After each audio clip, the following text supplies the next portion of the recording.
Hello guys, আসসালামু আলাইকুম। আজকে আমি একটা মজার ভর্তা বানাবো। এখানে 3 রকমের জিনিস দিয়ে আজকে একটা মজার ভর্তা বানাবো। এখানে হচ্ছে আমি পেঁয়াজ পাতা, তারপরে হচ্ছে সিম, আলু, এগুলো দিয়ে ভর্তা করে খেতে পারেন। খুবই মজার স্পেশাল একটা ভর্তা।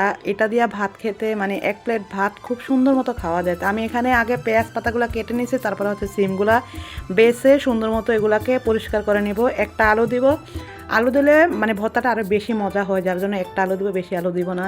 এখানে আপনি টমেটো অ্যাড করতে পারেন বা বেগুন, কালো বেগুনগুলো আছে সেগুলো অ্যাড করতে পারেন। তো আমার বাসায় আজকে এটা নাই, যার জন্য আমি বেগুনটা অ্যাড করতে পারলাম না। বেগুন দিলেও অনেক মজা হয়। অনেক জিনিস একসাথে করে ভর্তা খেতে অনেক মজা হয়। আসলে ঠান্ডা লাগছে, কোনো কিছুই খাবারের একদম রুচি পাচ্ছি না। ভাবলাম যে একটু ভর্তা করে দেখি গরম গরম ভাত দিয়ে খেতে কীরকম হয়। এই জন্য হচ্ছে আজকে ভাবলাম আপনাদের সাথে রেসিপিটা শেয়ার করি।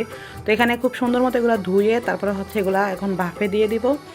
আসলে গ্যাস এত মানে কম, গ্যাসের দিয়ে রান্না করতে পারি না, সিলিন্ডার ইউজ করতে হয়, ইলেকট্রিক চুলায় রান্না করতে হয়। সব কিছু মিলিয়ে দিলে হচ্ছে খাবার দরকার আছে। তো এখানে এগুলো বলক চলে আসছে, বলক চলে আসলে আবার আমি একটু দেখে তারপরে হচ্ছে কিছুক্ষণ রেখে পানিগুলো একদম শুকিয়ে নিলাম।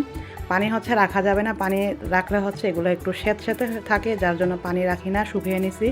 তারপরে এখানে পেঁয়াজ, ধনিয়া পাতা আর হচ্ছে শুকনা মরিচ একসাথে একটা প্লেটে নিয়ে নিলাম। এগুলো দিয়ে হচ্ছে ভর্তাটা বানাবো। একটু ঝাল ঝাল হলে বেশি খেতে মজা হয়ে যায়। তো আমার একটু যেহেতু গ্যাস্ট্রিকের একটু প্রবলেম আছে, এই জন্য হচ্ছে আমি ঝালটা তেমন একটা বেশি দিব না।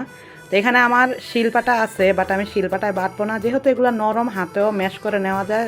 তাই আমি ভাবলাম যে এখানে সিংয়ের উপরই হচ্ছে নোড়াটা দিয়ে হচ্ছে এটা খুব সুন্দর মতো বেলে নেওয়া যায়। দেখেন খুব সুন্দর মতো হয়ে গেছে একদম। মানে শিলপাটায় বাটলে যেরকম হয় সেম হয়েছে।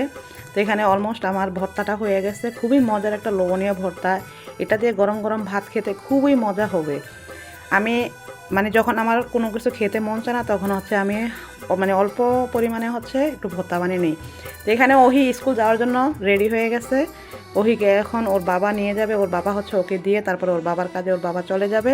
ওহি এখানে রেডি হয়ে পকেটে হাত দিয়ে হাঁটতেছে, আর আমি কী করতেছি সেগুলো দেখতেছে। তো ওহিকে বিদায় দিয়ে তারপর দেখলাম আমাদের মাঠে আবার খুব সুন্দর শুটিং চলতেছে। এখানে হচ্ছে খুবই সুন্দর প্রতিনিয়ত শুটিং হয়। আজকে এখানে আসছে আমি দেখলাম খায়রুল বাসার। ও হচ্ছে আমার কাছে খুবই পার্সোনালভাবে ওর নাটক দেখতে আমার কাছে ভালো লাগে। আমাদের গল্প একটা নাটক আছে, যারা দেখেন না তারা অবশ্যই দেখবেন। খুবই সুন্দর, ফ্যামিলিকে নিয়ে দেখার মতো একটা গল্প নাটক। প্রতি বুধবার আর বৃহস্পতিবারে দেয়। তো এখানে আমি হচ্ছে দুপুরে লাঞ্চ এখন আজকে আমি ভর্তা দিয়ে খাবো, আরও আইটেম আছে, বাট যেহেতু ভর্তাটা আজকে রেসিপিটা আপনাদের সাথে শেয়ার করলাম, যার জন্য ভর্তার রেসিপিটা দিয়েই ভাত খাচ্ছি। তো আজকের ভিডিওটা কেমন হয়েছে অবশ্যই সবাই আমাকে কমেন্ট বক্সে জানাবেন। এভাবে আপনারা ভর্তা করে খাবেন, দেখবেন কোনো মাছ মাংস ফেল এই ভর্তার কাছে। কোনো মাছ মাংস এখানে থাকলেও খেতে মন চাবে না, শুধু ভর্তাটা দিয়ে ভাত খেতে মন চাবে। তো সবাই ভালো থাকবেন। আল্লাহ হাফেজ, আসসালামু আলাইকুম।